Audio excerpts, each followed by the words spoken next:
What's up, everybody? My name's Thomas, and I'm going to talk about more Doberman stuff. I've hitched myself to this wagon, and I'm going to ride it to the very end. 9 ways Dobermans are different than other dogs. If you're interested in buying a Doberman, or if you're interested in adopting a Doberman, which I highly advise you to do if you make the plunge.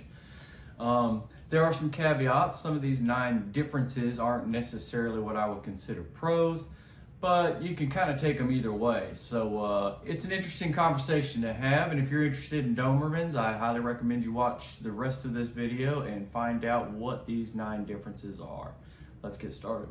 So to start things off, vocal and expressive. I don't know a way to describe this to you other than to say that it's almost as if your Dobermans are trying to talk to you. I don't have any hair. If I did have hair, I would have pulled it out a long time ago thanks to Athena. She is the most vocally expressive Doberman I have ever owned in my entire life. She's probably a bit much as compared to other Dobermans, but all Dobermans do it. Aries, who's probably the most laid-back Doberman I've ever had, is the quietest of the bunch, even though he does whine and make little sounds, especially when he sleeps. Not a lot of dogs do that, of course, when they sleep, but Aries does it excessively so.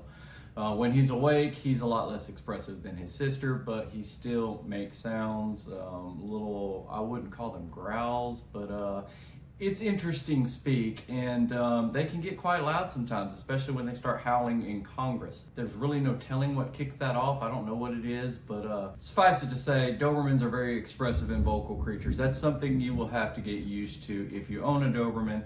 They will not do it overnight. They're not going to keep you awake or anything other than maybe if you try to kennel train them or keep them separate from you, because Dobermans are Velcro dogs. So that would be the only reason I would think they might do that. But other than that, they're very vocal, they're very expressive, like I said. And if you want to, you can go back and forth with them all day long and they'll happily run with it. So it's an interesting aspect of Dobermans, one I happen to like most of the time. Dobermans are also vacuum cleaners, something that you have to be concerned about if you tend to leave food and scraps laying around. I tend to let them clean my plates so the kids don't have to rinse them. Yeah, that may sound a little disgusting, but they're getting washed anyways. They say a Doberman or a dog's mouth is cleaner than a human's. I don't know. I let them do it. They love it. They will absolutely clean everything. They love most foods. There's foods that I know other dogs wouldn't even go anywhere near that my Dobermans will eat without hesitation. They have an intense curiosity for different foods. They have a very, very wide palate and will eat just about anything. Like I said, vacuum cleaners. It's crazy, but you don't have to worry about scraps around the house. If you have them and they're not unhealthy, feed them to your Dobies. Dobies have deep familial bonds. They are known for bonding very strongly with their families. As a matter of fact, it's often said that Dobermans tend to pick out a solo, lone individual that they bond to the most. I don't know if that's, scientifically true or not. I have observed it in real life, so to speak. Doberman will tend to be more of a Velcro dog to one specific person rather than the whole family. Even if that one specific person is gone, they'll Velcro to somebody else. But when that person is there, that person gets 5% of the Doberman's attention. And those are things I've noticed, experienced in real life. Whether it's actually scientifically true or not, I don't know. It's there. It is what it is. They absolutely love their family members though, even if they're stuck with, if they happen to be stuck on one individual, that does not mean that the rest of the family is left out. Dobermans love their families. They're very, very close with their families. They are an intrinsic part of the family. And that just goes without saying. That's how they are. Now they're known as, being intense guard dogs, but they're guarding their family. So that's who they're looking out for. Dobermans share everything. Sharing is caring. Balls, bones, sometimes food. Most of their toys, they will bring them to you. They will share them. It's rare to throw a ball or a toy to a Doberman pinscher and the Doberman growl at you when you go back to retrieve it. Of course, you still have to teach them how to fetch, to come back to you and, give you the ball or the toy so that you can throw it again. But Dobermans usually pick that up very quickly. Bring toy to parent, parent throw toy. It's pretty simple, at least in their minds. They do tend to share everything. It's kind of weird from a dog perspective, especially if you've, ever owned any other dogs or experienced any other dogs. Dobermans they have this little thing where they like to share stuff. So I'm not complaining.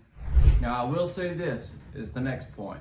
Despite everything that came before, Dobermans have a fierce independent streak. And this goes for training, hanging out, whatever. If you're outside, your Doberman's not on a leash, which is a big reason I promote these spot-on collars, they'll go off on their own.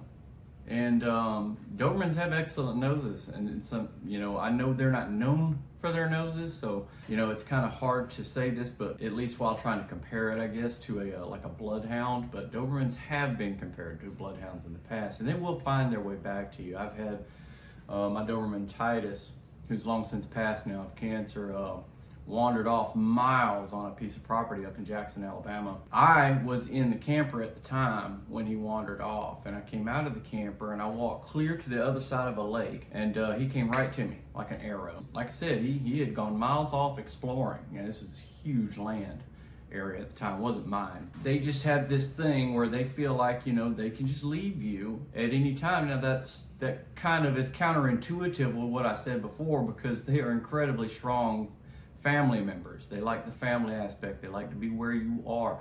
But they also have that independent streak, and sometimes it takes over. And that's the same with their training. When you're trying to train a Doberman, a lot of times you may feel like they're being stubborn. He's just being independent, and he's, especially early on when you need to establish dominance, especially with a male Doberman, because that male Doberman will try to establish dominance over you, and if you allow him to, things will be rough from there on out. You definitely need to establish who's the boss, and you do that by continuing to train your Doberman, and while you're doing that, you will notice that independent streak, that stubborn streak that you're confusing for independence. Another interesting trait that Dobermans have is they're very flexible dogs, more so than a lot of dogs. I've seen some pretty flexible dogs, so they're not the only ones, but Dobermans are very flexible dogs. They will contort themselves into some weird oddball sleeping positions. And like I was talking earlier about, like if you let them up on the bed with you, they'll stretch them legs out and just push you straight off the bed. They'll roll over and they'll have one head below their armpit, and the other Doberman will come up there and she'll sit right on his head and have her head up underneath his armpit, curled up like a C. And it's just bizarre how they do that and still feel comfortable, but they do it all the time. And it's, after a while, it's kind of normal. When they're outside playing with each other and wrestling, it looks like one of them just broke the other's back. Like, surely her back just snapped, but it hasn't. And it's just their weird ability to contort themselves, whether they're playing or whether they're laying up on the bed, or in here eating and trying to steal each other's food, or the cat's trying to steal their food or whatever. They can contort themselves into some funny positions. A lot of times it's hilarious. And the worst part about it is I'm never able to catch it on camera. Put forward a better effort into trying to catch that on camera, because a lot of times it's very funny. But suffice it to say, Dobermans are very, very flexible dogs. Last but not least, Dobermans are very high energy dogs. They have this fuel inside them that never seems to exhaust itself. That doesn't mean they'll run you ragged. They can be like greyhounds and lay around the house all day, but that's really not their forte. They want to get up and move around, so they probably won't be very happy dogs if they're laying around all day. These are the kind of dogs you want to take hiking, on your morning jogs, on your outside adventures, whatever those adventures may be. These are the kind of dogs you want with you. Aries goes on a lot of our hikes, including when we go up to Tennessee and we hit up the Cumberland Plateau. We're doing a lot of climbing. That dog is more than capable. In fact, he will help me carry myself up, a mountain. And he does it better than I do. I'm worried constantly that he's going to fall, because the only thing holding him from plummeting, half a mile down a ravine is the leash. But he never does. He's well balanced, more balanced than I am, and he'll pull me right up that mountain much more often than I pull him. He's very good at it. But it's typical Doberman. It's not, Aries isn't the first Doberman I've had where I've experienced that capability. They like to get out. They like to exercise, they like to explore, they like to go places. So if you live an active lifestyle, if you like to go outdoors a lot, if you disc golf, if you go kayaking, even if you just go fishing, hiking, whatever it is, these are the kind of dogs you can take with you. And if you socialize them early in life, you never have to worry about them doing something crazy or wild while they're with you. You can take them out. Obviously, if you got leash laws, you have to obey those leash laws, but you can take them out and they'll stick by your side for the most part until they get that little independent streak. But they'll stay by your side for the most part. Even if they do run off a little ways, they're going to come back and they know how to find you. It's kind of weird, but they do. Make sure you hit that like and subscribe button. We got a lot more content on the way, especially where Dobermans, dogs in general, and smart collars are involved. And those likes and subscriptions is what helps drive the channel, as is with every YouTube channel. So obviously we got to tell you that. It's important to us to be able to continue bringing you good content. And when I do reviews like the stuff up above me here, I like to use it, put my hands on it, and actually review it rather than, read some written content on a website or something and bring it to you that way. But those likes and those subscriptions help me do that. So we definitely appreciate it. Also, feel free to comment questions, concerns, or you have your own particular Doberman pincher stories that you want to tell. Feel free to do so. Always try to get on there and check them out. Thank everybody for watching and have a fantastic day.